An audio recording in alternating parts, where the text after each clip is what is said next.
Varicose veins కి సరైన చికిత్స కోసం సంప్రదించండి ఎవిస్ హాస్పిటల్. నమస్తే రమ్మగారు. నమస్తే జయ. రమ్మగారు, మనము దైవ దర్శనానికి వెళ్ళినప్పుడు, ఆలయాలకు వెళ్ళినప్పుడు గుడి చుట్టూ కూడా ప్రదక్షిణాలు చేస్తాం. ఒక్కొక్క దేవుడికి ఒక్కొక్క విధంగా చేస్తాం. అసలు దీని యొక్క ఆంతర్యం ఏంటండి? దేవాలయాల్లో ప్రదక్షిణలు అంటే దేవాలయం అనేది శక్తి కేంద్రం, ఒక శక్తి కూటమి. మామూలు సాధారణ దేవాలయాలు కాకుండా ధ్వజస్తంభం ఉన్న దేవాలయంలో తప్పకుండా ప్రదక్షిణ చేయాలని చెప్తారు. మందిరాల్లో ప్రదక్షిణలు సాధారణంగా కనపడవు మనకి. ప్రతిష్ట లేని దేవాలయాల్లో కూడా కనిపించవు. ప్రతిష్ట ఉండి ఎక్కడైతే ధ్వజస్తంభం ఉంటుందో అక్కడ ఏంటంటే అది ప్రపంచంలో ఉన్నటువంటి జీవశక్తి అదంతా అక్కడ కేంద్రీకృతమై ఉంటుంది. మంత్రంతో ఈ ప్రతిష్ట చేసినప్పటికీ, మంత్రాలతోటి ప్రతిష్ట చేసిన మూర్తి యొక్క దాని మూర్తిమంతత్వం ఎట్లా అంటే ఊరికే ఒక విగ్రహాన్ని తెచ్చి అట్లా పెట్టేయరు. ఓ విగ్రహాన్ని తెస్తే దాన్ని చాలా రోజుల పాటు జలాధివాసం అంటే నీళ్లలో ఉంచుతారు. తర్వాత ధాన్యాధివాసం వడ్లల్లో అట్ట పెడతారు, ధాన్యాల్లో. తర్వాత పుష్పాధివాసం పువ్వుల్లో అట్ట పెడతారు. క్షీరాధివాసం కూడా చేయిస్తారు. రోజు కొత్త కొత్త పాలల్లో ఉంచటం అనమాట. చాలా కాలం ఇట్లా అధివాసం చేయించిన తర్వాత మంత్రపూతంగా దాన్ని ప్రతిష్ఠ చేస్తారు ఒక దేవాలయంలో విగ్రహాన్ని. విగ్రహ ప్రతిష్ఠ ఎంత అత్యద్భుతమైంది, మహాద్భుత కార్యక్రమమో ధ్వజస్తంభ స్థాపన కూడా అలాంటిదే. ఇక్కడ భగవత్ సేవ జరుగుతోంది అని ధ్వజం ఆకాశ మార్గాన్ని కూడా, ధ్వజస్తంభాలు ఇంతంత ఉండవు, గుడిని మించిపోయి ఎత్తుగా ఉంటాయి. ఆ ధ్వజస్తంభం వల్ల దీనికి ఇది ఎట్లా అవుతుందంటే చిన్నగా ఉండదు. ఇప్పుడు ప్రధాన మూర్తి ఇక్కడ ఉందనుకో, ఇంత దూరంగా ఇక్కడ ధ్వజస్తంభం ఉంటుంది. ధ్వజస్తంభానికి నమస్కారం చేసుకున్నాకే మనం లోపలికి వెళ్తాం. ధ్వజస్తంభంతో సహా మనం ప్రదక్షిణ చేయాలి. ఇది మొత్తం ఒక శక్తి కేంద్రం అన్నమాట. ఈ శక్తి కేంద్రంలో మనం ఇట్లా కనుక ప్రదక్షిణ చేస్తే ఏమవుతుంది, ఒక అయస్కాంత తరంగాలు ఉంటాయి, శక్తి తరంగాలు ఆలయం చుట్టూత. ఆ శక్తి కేంద్రాల్లోంచి మనం ఆ తరంగాల మధ్యలోంచి ఇట్లా వెళ్తాం. దానివల్ల ఏమవుతుంది, మనలో ఉన్నటువంటి త్రిగుణాలు సత్వరజస్తమో గుణాలు బ్యాలెన్స్ అవుతాయి. ఒక్కొక్క గుణాన్ని వదిలిపెట్టేస్తాం. వదిలిపెట్టేసి త్రిగుణాతీతుడైన భగవంతుడిని దర్శనం చేస్తాం. భగవంతుడికి సత్వరజస్తమో గుణాలు ఉండవు, మానవ మాత్రం మనకుంటాయి. మనం వాటిని దాటి భగవద్ దర్శనం చేయాలి. అందుకని ఈ దేవాలయాల్లో చేసే ప్రదక్షిణలు చాలా అత్యద్భుతమైన విషయంగా చెప్తారు. ప్రదక్షిణ చేసి నమస్కారం చేసుకోవటం, లోపల దర్శనం చేయటం. ఒక్కొక్క దేవాలయంలో ఒక్కొక్క విధి చెప్తారు. శివాలయంలో శివాలయంలో ఒక ప్రత్యేకమైన విధానం ఉందంటారు. ప్రత్యేకమైన విధానం. సాధారణ దేవాలయాల్లో మామూలుగా అయ్యవారు, మన విష్ణు ఆలయం కానీ, అమ్మవారి ఆలయంలో, వినాయకుడు దేవాలయంలో, ఆంజనేయ స్వామి దేవాలయంలో ధ్వజస్తంభం దగ్గర తొలుత ధ్వజస్తంభాన్ని పైకి తలెత్తి చూసి ధ్వజస్తంభాన్ని చూడడం, ముట్టుకునే అవకాశం ఉంటే ధ్వజస్తంభం మీద చేతులానించి నమస్కారం చేయడం. అక్కడి నుంచి మనం కుడివైపుగా ఇలా తిరుగుతాం, ప్రదక్షిణ మార్గం ఇలా తిరిగి మళ్ళీ ధ్వజస్తంభం చుట్టుకుని తిరగాలి మొత్తం. ఈ మూడోసారి కూడా మనం ధ్వజస్తంభానికి కంటే ముందు నుంచి వెళ్ళిపోకూడదు, ధ్వజస్తంభాన్ని దాటి మనం లోపలికి వెళ్ళాలి. ఇదొకటి.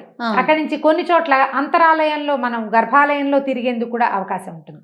ఈ తిరిగేటప్పుడు భగవంతుడికి ఎదురుగుండా వారి యొక్క వాహనాలు కనపడుతుంటాయి మనకి.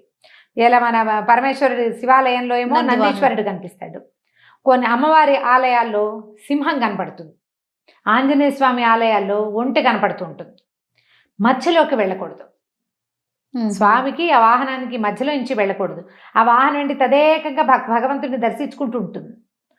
నందీశ్వరుడు శివుడికేసి తాదాత్మ్యంగా చూస్తుంటాడు తదేక దృష్టితో, వారి మధ్యలోకి వెళ్ళకూడదు. అందుకని ఏం చేయాలి, ఇప్పుడు ఆ విష్ణువాలయాలు ఎదురుగుండా గరుడాళ్వారి విగ్రహం ఇది కానీ ఆంజనేయ స్వామిది కానీ కనపడుతుంది. అప్పుడు కూడా మనం ఏం చేస్తాం, మొత్తం చుట్టుకుని వస్తాం. అవును, వీరి మధ్యలోకి రాకూడదు, ఆ మధ్యలో నిలబడకూడదు. మనం స్వామికి ఎదురుగుండా నిలబడితే మన వెనకాల ఆంజనేయ స్వామి మన వీపు చూడకూడదు. అందుకని పక్కకి తిరిగి కూర్చుంటాం. దేవాలయాల్లో గమనించండి, సైడ్కి ఇట్లా ఇలా నిలబడతాం. ఎదురుగుండా స్వామి ఉంటారు, ఇక్కడేమో ఆ వాహన ఎవరైతే ఈ ఎవరు అక్కడ ఉంటే అంటే గరుడాళ్వారు ఉంటారా, ఆంజనేయ స్వామి ఉంటారు, వాళ్ళు నేరుగా భగవద్ దర్శనం చేసుకుంటూ ఉంటారు. వాళ్ళని డిస్టర్బ్ చేయకుండా మనం పక్కన నుంచి ఉంటాం. ఓకే అండి, అడ్డు తొలగండి అని చెప్తారు. వారిద్దరి మధ్యలోకి వెళ్ళకూడదు. ప్రదక్షిణ మొత్తానికి చేస్తాం. అయితే ఇప్పుడు మామూలు ఆలయాల్లో ఇలా ప్రదక్షిణం చేస్తాం. శివాలయాల్లో ఒక ప్రత్యేకమైన విధానం ఉంటుంది. నందీశ్వరుడికి నమస్కారం చేసి నందిని పలకరించాలి ముందు.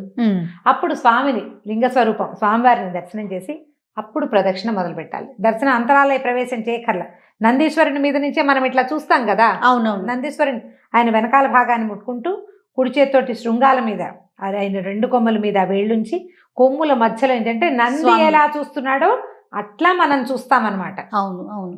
నందీశ్వరుడు తన కొమ్ముల మధ్య కింద ఉన్నాయి కళ్ళు, మనం ఆ కొమ్ముల మధ్యలో నుంచి చూస్తాం.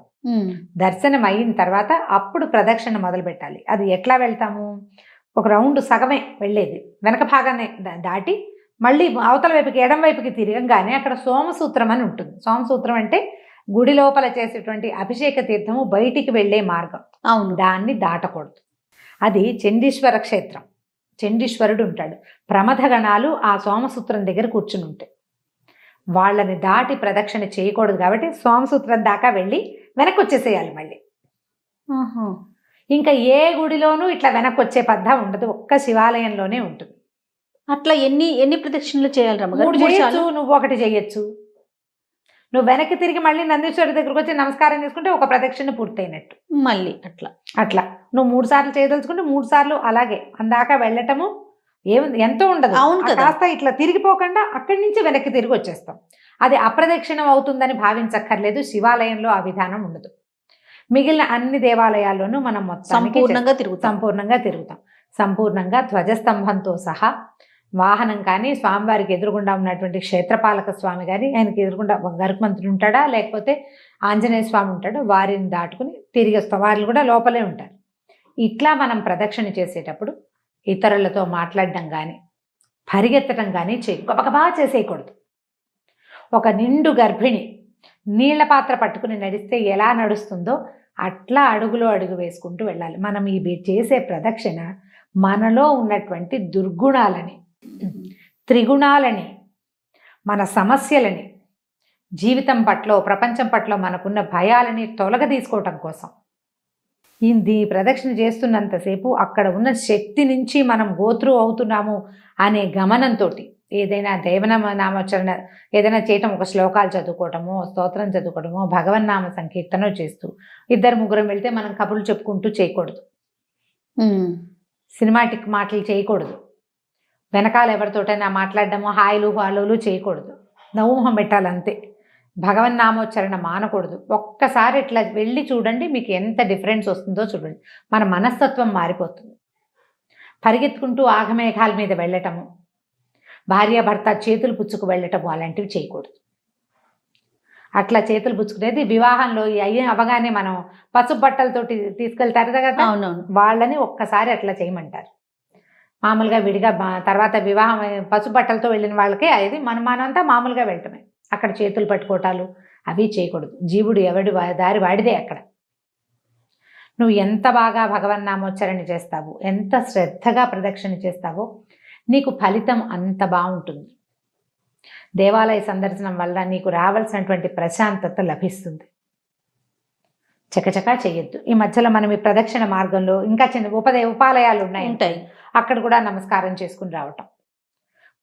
మనం దేవాలయ ప్రదక్షిణ చేయదలుచుకుంటే ఉపాలయాలు వదిలిపెట్టేసి మొదట 3 ప్రదక్షిణలు చేసిన తర్వాత స్వామి దర్శనం అయ్యాక అప్పుడు ఉపాలయ దర్శనం కూడా చేసుకోవచ్చు. అయితే నవగ్రహాలకు ప్రదక్షిణ కూడా ఒక డిఫరెంట్ ప్రదక్షిణ. అదేంటంటే మన గ్రహ బాధలు ఉంటే మనకి ఈ గ్రహానికి ఇన్ని అని లెక్క ఉంటుంది. సాధారణంగా మనం 3 ప్రదక్షిణలు చేస్తాం ప్రతి చోట. తర్వాత ఆంజనేయ స్వామికి 9, 11, 40 ప్రదక్షిణలు, కొన్ని చోట్ల 108 ప్రదక్షిణలు. ఈ అమ్మవార్లకి రమ్మగారు అమ్మవారికి కూడా 9, 3 మామూలుగా చేయటం. ఒకవేళ మనం ఏదైనా మొక్కుంటే 9 ప్రదక్షిణలు మొక్కు పెట్టుకోవచ్చు. ఆంజనేయ స్వామికి మనం 41 ప్రదక్షిణలు కానీ 108 ప్రదక్షిణలు కానీ 108 ఇంకో చోట ఎక్కడుంది మనకి చిలుకూరు బాలాజీకి కూడా అట్లా మనం మొక్కు పెట్టుకుని మనం మన పని అయిపోయాక అక్కడ నువ్వు చూడు ఆ ప్రవాహాల్లో నిలబడితే నువ్వు నడవక్కర్లా తీసుకెళ్ళిపోతూ ఉంటారు. అవును, అలా జరుగుతుంది. సాధారణంగా దేవాలయంలో మీరు నిదానంగా ప్రదక్షిణ చేస్తే మన ఇబ్బందులు బాగా తొలుగుతాయి. మనసు చాలా ప్రశాంతమవుతుంది. ఆ సందర్శనం తాలూకు ప్రభావము మనకి ఎక్కువ గంటల పాటు మన మీద ఉంటుంది. నవగ్రహాల మాట చెప్తున్నాం కదా, ఎవరి దీన్ని బట్టి గ్రహస్థితిని బట్టి ఈ గ్రహానికి ఇన్ని, ఈ గ్రహానికి ఇన్ని అని లెక్క ఉంటాయి. ఏ గ్రహము లేదు, మనం ఒట్టిగా చేయదలుచుకున్నాం 3 ప్రదక్షిణలు చేస్తే సరిపోతుంది.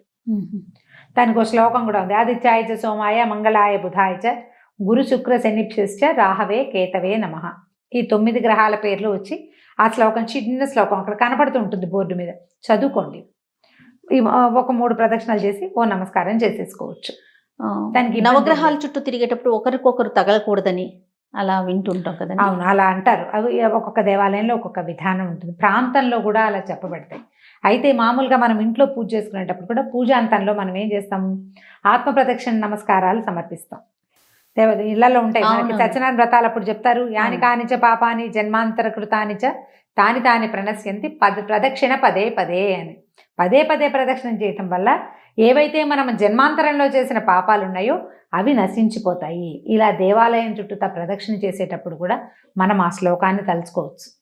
ఆత్మ ప్రదక్షిణ నమస్కారాలు భగవంతుడికి సమర్పిస్తాం. ఈ చేసే ప్రదక్షిణలు దేవాలయంలో కూడా మన జన్మాంతరాల్లో ఉన్నటువంటి ఎన్నో పాపాలని ఇవి తొలగదీస్తాయి. అవి తొలగించుకునేటప్పుడు మనలో నుంచి నెగిటివిటీ బయటికి పోయేటప్పుడు మనం ఎంత శ్రద్ధగా ఉండాలి. ఆ శ్రద్ధగా గనక ప్రదక్షిణ చేస్తే మీరు 3 చేసినా అత్యద్భుతమైన ఫలితం లభిస్తుంది. శ్రద్ధ చాలా ముఖ్యం. దాంతోపాటు దైవనామం ఏదైనా నామస్మరణ చేసుకోవటం. ఆంజనేయ స్వామికి చేసేటువంటి 21 కానీ లేదా 40 కానీ ప్రదక్షిణలు చాలా విశేషమైన ఫలితాన్ని ఇస్తాయి. భయాన్ని పోగొడతాయి, గ్రహపీడల నుంచి బయటపడేస్తాయి. ఏదైనా భూత ప్రేత పిశాచాది బాధలు ఉంటే వాటి నుంచి బయటపడేస్తాయి. ఆయన ప్రదర్శన ముందు చేసే వాటికి ఏం చదువుకోవాలి రమ్మ గారు? ఆంజనేయ స్వామికి ఆంజనేయ స్వామికి 100 కొద్ది శ్లోకాలు ఉన్నాయి. దండకం నోటికొస్తే దండకం నోటికి రావద్దు. అవును, సింపుల్ శ్లోకాలని అంజనానందనం వీరం జానకీ శోకనాశనం కపీసమక్ష హంతారం వందే లంకా భయంకరం. చిన్న శ్లోకం కదా, చక్కగా చదువుకోవచ్చు. 10 బదుల కొద్దీ ఉన్నాయి. ఒక్క శ్లోకం నేర్చుకున్న ఆ ఒక్క శ్లోకంతో చేయొచ్చు. మీకు ఇంకా బెస్ట్ మెథడ్ చెప్తాను. ఆంజనేయ స్వామికి ప్రదక్షిణం చేసేటప్పుడు శ్రీరామ శ్రీరామ శ్రీరామ శ్రీరామ. అవునండి, ఇక ఆంజనేయ స్వామి శ్లోకం అక్కర్లేదు. ఆ ఒట్టి శ్రీరామతోటే ఆంజనేయ స్వామి మీతో పాటే ప్రదక్షిణం చేస్తూ మీ ఇంటికి వచ్చేస్తాడు. జీవితంలో ఉన్న భయాన్ని పోగొట్టుకోవాలంటే ఆంజనేయ స్వామికి ప్రదక్షిణాలు చేయాలి తప్పకుండా.